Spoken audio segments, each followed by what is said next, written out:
자의 진정한 보게됨이라는 제목으로 함께 말씀을 나눠보도록 하겠습니다. 자, 오늘 본문은요, 예수님께서 예루살렘에서 겪으실 그런 고난과 부활을 예고하시는 그런 장면하고 또 예루살렘을 향해 가시는 그 길목 여리고에서 맹인을 고쳐주는 기적을 담고 있죠. 네.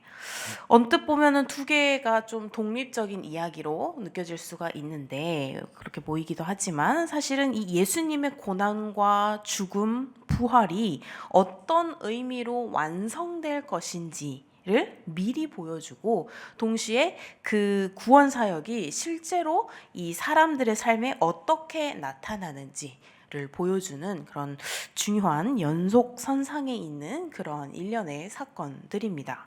자, 오늘 이 말씀을 통해서 우리가 예수님의 그 십자가와 부활의 길이 우리에게 어떤 은혜를 더 주시는지, 그리고 우리의 믿음이 어떻게 열매를 맺어야 하는지를 함께 살펴보고자 합니다. 자, 먼저 31절을 한번 보겠습니다. 31절에서 보면 예수님께서 12제자를 따로 불러 말씀을 하시죠. 보라, 우리가 예루살렘으로 올라가노니 라는 이 표현은 단순히 이 지리적인 이동을 넘어서서 구속사적 사건이 일어날 그런 장소로 나아가고 있다라는 것을 의미하고 있습니다. 그래서 유대인들에게 이 예루살렘으로 가는 이 상황들, 이 올라간다라는 이 말은 그들에게는 단순히 그냥 올라간다가 아니라 순례나 절기를 지키러 가는 굉장히 중요한 일들이죠. 그런 중요한 일, 또 하나님의 구원이 이루어지는 땅으로 올라간다 라는 상징성을 가지고 있습니다. 그래서 이 예수님께서는 바로 그곳에서 십자가를 지시고 그리고 인류 구원을 위한 그런 결정적인 사역을 거기에서 완수를 하시게 되죠. 이것처럼 중요한 사역을 앞두고 예수님께서는 12제자를 따로 모으십니다. 그래서 제자들에게 꼭 알아야 할 핵심 진리를 가르치시고자 하는 그런 예수님의 의도가 담겨져 있죠. 자, 우리들도 이 신앙생활 중에 혹은 또 뭐 기도 중에 따로 하나님께서 불러서 특별한 음성을 들려주실 때가 있으셨나요? 우리가 무언가를 막 기도하고 우리가 신앙생활을 열심히 하는데 우리에게 탁 내려 꽂혀지는 하나님께서 나에게 이 말씀을 주시는구나 라고 이렇게 깨달아지는 때가 우리가 그런 경험을 하시는 때가 있으셨을 거예요. 그럴 때 우리는 이렇게 예수님의 제자들이 되었던 것처럼 마음을 열고 겸손히 주님의 말씀을 들어야 한다는 것이죠. 자, 그 예수님께서 이제 32절, 33절에 보면 예수님께서 이제 구체적으로 예루살렘으로 올라가서 이제 거기에서 당하실 일들을 설명을 하고 계시죠. 32절, 33절을 보시면 이제 인자가 이방인들에게 넘어져 희롱을 당하고 능욕을 당하고 침뱉음을 당하겠으며 그들은 채찍질하고 그를 죽일 것이나 그는 3일 만에 살아나리라 하시되. 네, 이것처럼 이 구약에 예언된 그 고난받는 종 이사야서 53장에 보면 그런 고난받는 종을 예수님께서 친히 이루실 것을 분명히 보여주고 계십니다. 그래서 당대 이 유대인들은 이 메시아가 오면 왕이라 일컬어지는 사람이 오면 굉장히 강력한 정치적인 군사적인 그런 해방을 이룰 것이다. 그런 굉장한 능력을 가지고 이 세상에서의 우리의 해방을 이룰 것이다 라고 기대를 했지만 예수님께서는 우리가 알고 있는 전혀 다른 길, 그들은 몰랐던 그 전혀 다른 길, 바로 십자가의 길을 이 12제자들에게 예고를 하십니다. 근데 그것이 끝이 아니라 제3일에 살아나리라 라는 부분적으로는 그런 부활의 약속을 또 하시고 있죠. 우리의 삶의 고난 앞에서 우리도 어떻게 보면은 쉽게 낙심할 때가 있어요. 내가 견디기 좀 힘들 것 같고, 이거는 굳이 이거는 이 길로 가고 싶지 않은데, 분명 가면 내가 힘들 거라는 걸 보고 그 길을 피하고 싶은데 라는 그런 일들도 있겠지만, 우리가 기억해야 할 것은 그러한 십자가 뒤에는 바로 부활이 있다라는 진리입니다. 그래서 하나님께서는 이런 예수님을 통해서 고난과 죽음마저도 능히 이기시고 우리에게 새로운 길을 여시는 분이시라는 것이죠. 근데 이렇게 예수님께서는 굉장히 중요한 말씀을 지금 전하고 계시는데, 자, 34절의 말씀을 보면 제자들이 예수님의 이 말씀을 어때요? 이 진리의 말씀. 예수님 그러십니까? 저희가 반드시 기억하겠습니다. 그리고 이 복음을 반드시 전하겠습니다가 아니죠. 그들은 이 진리의 말씀이 어떠한 뜻인지를 깨닫지 못하고 제자들이 이것을 하나도 깨닫지 못하였으니 라고 성경에 기록될 정도로 그들은 정말 단 하나도 깨닫지 못했던 것이죠.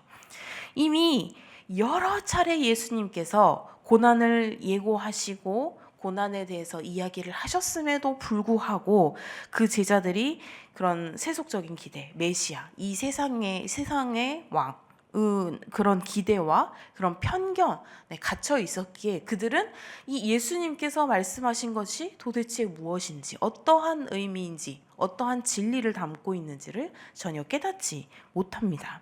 우리도 말씀을 듣고 오랜 신앙생활을 했어도 정작 예수님의 십자가 정신과 그리고 고난의 의미, 진정한 그 진리의 의미를 온전히 이해하지 못할 때가 있는 것 같습니다.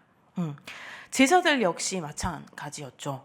그러나 훗날 이 부활의 예수님을 만난 뒤에 성령을 체험한 후에야 비로소 이 예수님께서 말씀하신 이 진리를 깨닫게 되죠.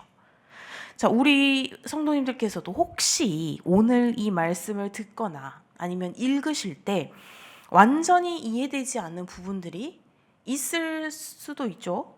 있을 겁니다. 저도 성경을 읽다 보면 이게 무슨 말일까 이해되지 않는 부분들도 있듯이 그런 부분들이 있어도 말씀과 기도 가운데 우리가 이것을 계속 씨름하고 계속 우리가 그 말씀을 알아가는 것을 더욱더 열심으로 하시기를 권면합니다. 그래서 주님께서는 반드시 그것이 꼭 지금이 아니더라도 우리가 예수님께서 하나님께서 우리에게 이런 말씀을 하시는구나 라고 그 이해와 깨달음의 은혜를 주실 때가 반드시 올 것입니다.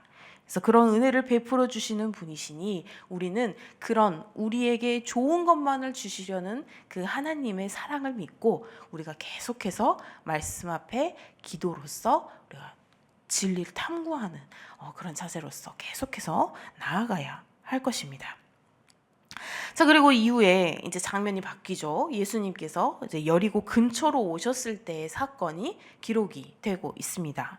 그래서 길가에서 구걸하던 이 맹인이 무리의 소란스러운 소리를 듣고 이 무슨 일이냐, 그렇죠? 맹인은 보지 못한 이기 때문에 소리 때문에 무슨 일이십니까? 라고 물어봤겠죠. 사람들이 나사렛 예수께서 지나가신다 라고 알려주니까 이 맹인이 즉각적으로 반응을 하죠. 자, 나사렛 예수라는 이 명칭, 이 나사렛 예수라는 명칭 자체는 그 시대의 사람들이 이제 예수님을 평범한 그냥 출신지로만 인식하던 이 표현이었어요. 딱히 우리가 저번에 이제 목사님께서 말씀해 주셨듯이 나사렛 예수, 그냥 나사렛에서 태어난 예수, 이런 의미로 그냥 그러한 표현이었습니다. 근데 이 맹인한테는 이 나사렛 예수라는 그 이름이 전혀 평범하지 않고 너무 남달랐던 거죠. 그래서 그는 앞으로 이제 막 뛰쳐가죠. 그러면서 하는 말이 다윗의 자손 예수야 라고 외치기 시작합니다. 이것은 예수님께서 참 메시아임을 고백하는 그런 상황이 되는 거죠. 그래서 육체의 눈은 보이지 않아요. 맹인이기 때문에 눈이 보이지 않지만 영적인 눈으로는 이 예수님을 메시아로 알아보는 그러한 역설이 펼쳐지고 있는 것이죠.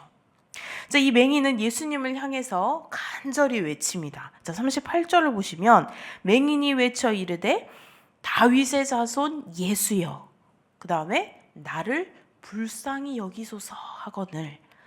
주위 사람들이 그를 꾸짖어요. 조용히 하라고. 너 지금 너무 눈에 띈다고, 제발 좀 조용히 하라고. 그렇게 잠잠하라고 꾸짖고 있는 상황이죠. 잠잠해. 제발 좀 조용히 좀 해봐 좀. 이렇게 하는데 전혀 아랑곳하지 않고 오히려 더욱 큰 소리로 외칩니다. 주님을 계속해서 부르죠. 나사렛 예수여, 다윗의 자손 예수여. 그러니까 이 모습은 우리가 봤을 때 우리의 어려움 속에서 우리 또한 믿음으로 우리도 간구해야 한다는 것을 잘 보여주는 그런 맹인의 자세인 것 같습니다. 세상의 비난이나 세상의 방해 이런 것들이 있어도 주님께서는 우리의 간절한 부르짖음을 들으시고 결코 외면하지 않으시기 때문입니다. 그래서 흔히 말하는 무엇을 붙들 것인가가 중요한데, 이 맹인은 오직 예수님만이 자신의 문제를 해결하실 수 있는 그런 분이라는 것을 이 맹인은 믿었던 것이죠. 육체적인 눈은 어두웠지만 영적인 눈은 뜨여있는 그러한 맹인이었기에 예수님을 붙들고 예수님께 나를 불쌍히 여겨주시옵소서라고 이제 외치고 예수님이 매달린 거죠. 자, 예수님께서는 그 맹인의 외침을 들으시고 어떻게 하셨죠? 잠시 걸음을 멈추십니다. 그리고 그를 불러오게 하셨죠. 데려와. 그래서 그에게 물어봤습니다. 내게 무엇을 해주기를 원하느냐? 물으십니다. 자, 이 장면은 이 전능하신 예수님께서 어떻게 보면 굳이 물으실 필요가 없어요. 그렇죠? 이미 이 사람이 맹인이라는 것은 거기에 있는 사람들도 다 알고 있는 상황인 것이고, 그럼 이 맹인이 무엇을 원할지도 대충 우리가 그냥 생각을 했을 때도 저 맹인은 눈고침을 받기를 원하는구나. 그래서 예수님을 붙들었구나. 라는 것을 알 수 있었지요. 그것을 예수님께서 모르실 리가 없는데 예수님께서는 이 맹인에게 직접적으로 물어보십니다. 내게 무엇을 하여 주기를 원하느냐? 자, 이렇게 된 맹인에게 자신의 필요를 직접적으로 고백하게 하시는 거죠. 예수님께서 직접 고백하게 하심으로써 믿음을 확인시키려는 그런 의도가 있었습니다. 자, 그래서 맹인은 주저함 없이 단 1%의 고민도 없이 0.1%의 주저함도 없이 이르되 주여 보기를 원하나이다. 자, 이렇게 말을 할 수 있는 이유가 뭘까요? 이 맹인이 주여 보기를 원하나이다. 이렇게 답을 할 수 있는 이유는 이 자신의 필요를 일단 분명히 알죠. 맹인은 자신에게 지금 무엇이 필요한 것인지를 분명히 알고 예수님께 그것을 간구하고 있습니다.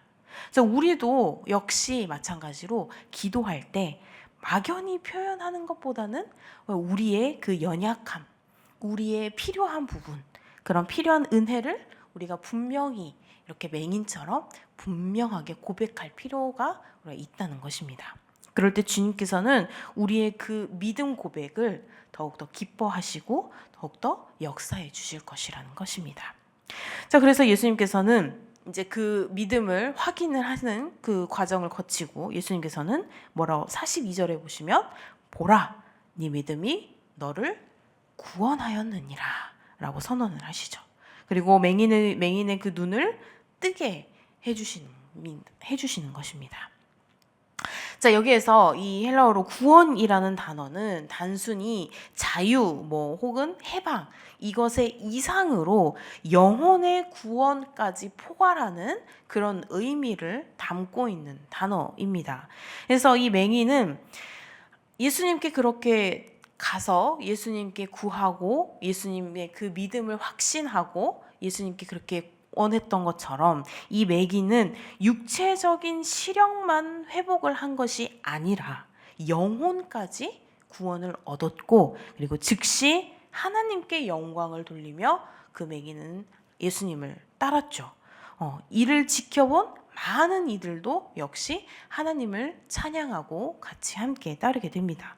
결국 이 한 사람의 믿음의 역사, 한 사람의 믿음의 역사는 공동체 전체에 선한 영향을 미치고 하나님께 영광을 돌리는 그러한 결과를 가져오게 되었습니다. 우리 교회나 우리 가정에서도 이러한 변화가 일어났으면 좋겠습니다. 어떤 성도님 한 분이 간증하고 회복되면 그것을 왜 저분은 해줬는데 나는 안 해줘? 이런 시기 질투가 아니라 우리 온 공동체가 기뻐하고 우리 모두가 다 같이 하나님을 찬양하는 그런 공동체가 되었으면 좋겠습니다. 그래서 이것이 성령 안에서 이루어지는, 호련히 오시는 이 성령 안에서 이루어지는 그런 아름다운 공동체 모습인 것이죠. 자, 사랑하는 성도 여러분, 자, 이 본문은 예수님의 고난과 부활의 예고와 그리고 맹인 치유라는 이 두 사건을 통해서 우리가 영적으로 깨어 있어야 할 이렇게 몇 가지 중요한 교훈을 주고 있는 본문이죠.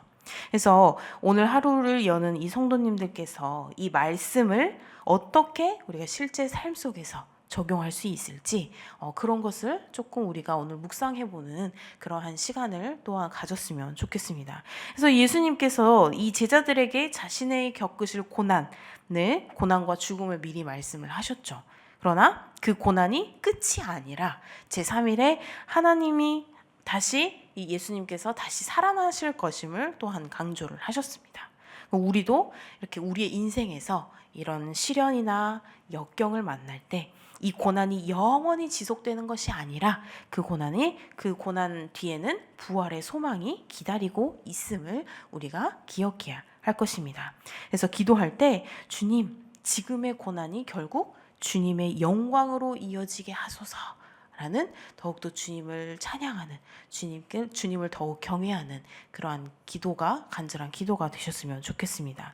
그리고 또 제자들이 이 예수님의 말씀을 들었으면서도 그 의미를 몰랐죠. 왜냐하면 자신들의 이 세속적인 기대가 그 기대감이 너무 컸기에 예수님께서 말씀하시는 그 진리를 깨닫지 못한 상황이었습니다.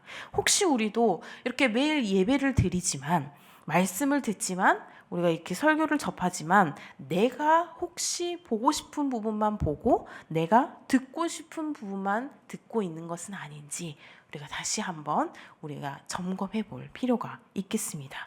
그리고 이 맹인이 남들의 방해에도 불구하고 더 크게 외치며 예수님을 불렀듯이 우리의 믿음 생활에서도 흔히 주위 사정, 환경 이런 것을 보고 낙심하기 쉽지만 그러한 상황에서도, 아니면 정말 이 맹인처럼 정말 절박한 상황, 더욱 이런 상황에서 더욱 간절히 주님께 매달리는, 그래서 더욱더 주님을 향해서 나의 간절함을 고백할 수 있는 그러한 우리 성도님들이 되셨으면 좋겠습니다. 그래서 이 누가복음 18장 오늘 말씀 31절에서 43절의 말씀은 이 예수님이 십자가와 부활의 길로 나아가시는 중에도, 그리고 여리고의 맹인을 만난 이 사건을 통해서도 구원 사역의 현재성과 그리고 능력을 우리에게 굉장히 생생하게 보여주는 그런 오늘의 말씀이었습니다. 그래서 우리도 이 삶의 모든 순간순간을 우리가 다시 한번, 우리가 너무 세상에 적셔져 있지는 않은지, 우리가 너무 우리가 보는 것만 보고 있지는 않은지, 우리가 말씀의 은혜를 받았을 때 어떤 부분에서 은혜를 받았을까? 세상적인 부분에서 은혜를 받았을까? 아니면 하나님께서 주시는 정말 그 진리의 말씀, 진정한 하나님께서 우리에게 주시는 그 말씀을 우리가 깨닫고 은혜를 얻었는지 다시 한번 우리가 점검해보고 하나님께 정말로 하나님을 경외함으로 나아갈 수 있는, 그래서 우리의 온 공동체가 하나의 기쁨을, 큰 기쁨을 맞이할 수 있는 그런 공동체가 되기를 주님의 이름으로 소망합니다. 기도하시겠습니다. 사랑해 주님, 오늘도 이 말씀을 통해 예수님의 고난과 부활의 길을 깨닫게 하시니 감사드립니다. 주님, 이 맹인의 간절한 고백처럼 우리도 우리 삶의 자리에서 오직 주님만 붙들고 오직 주님만 부르짖게 주님 우리의 삶을 인도하여 주시옵소서. 눈에 보이는 상황이 절망적일지라도 영적인 눈을 열어서 오직 주님만을 바라보게 하시고 또 우리의 필요를 구체적으로 주님께 아뢰어서 믿음의 역사를 체험하는, 그래서 우리의 온 공동체가 함께 하나 되어 그 기쁨을 나눌 수 있는 우리가 될 수 있도록 주님 우리를 인도하여 주시옵소서. 오늘 하루도 이 받은 은혜를 통해 주님께 영광 돌리며 가정과 또 교회와 또 우리가 일터와 이 모든 세상 가운데 빛과 소금의 역할을 감당하는 그런 하나님의 귀한 백성이 될 수 있게 하여 주시옵소서. 우리를 끝까지 인도하시는 예수 그리스도의 이름으로 기도드립니다. 아멘.